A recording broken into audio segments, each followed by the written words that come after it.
અને બીજાનું ધન પડાવી લો, પછી તમારા ઘરમાં શાંતિ ન રહે. આ મહાભારતમાં તમે જુઓ તો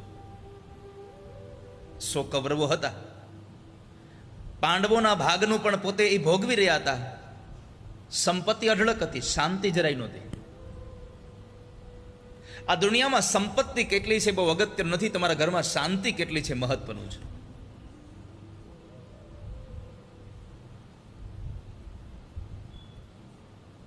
સંપત્તિ જો સુખ આપતી હોત તો દુનિયામાં કેટલા બધા આપણે એવા અનહદ દાખલાઓ જોયા છે કે જ્યાં સંપત્તિ બહુ હતી પણ સુખ ન જોયું કોઈ દિવસ. આપણે ક્યારેક ક્યારેક તો આપણે આપણા પાડોશીમાં જોતા હોઈએ, ક્યારેક આપણે આપણા પરિવારમાં કોઈને જોતા હોય, ભાઈ ફલાણા ભાઈ પૈસા ટકે બહુ સુખ છે, પણ બીજું કાંઈ સુખ નથી. કાંઈ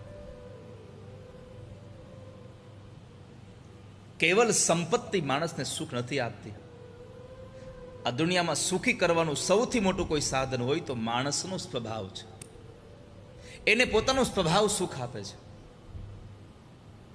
અને આ દુનિયામાં જેને કોઈ પોતાનો સ્વભાવ દુઃખ આપે ને, એને દુનિયામાં ગમે તેમ કરો તો એને તમે સુખી ન કરી શકો. જેને પોતાના સ્વભાવથી જ દુઃખી થવું છે,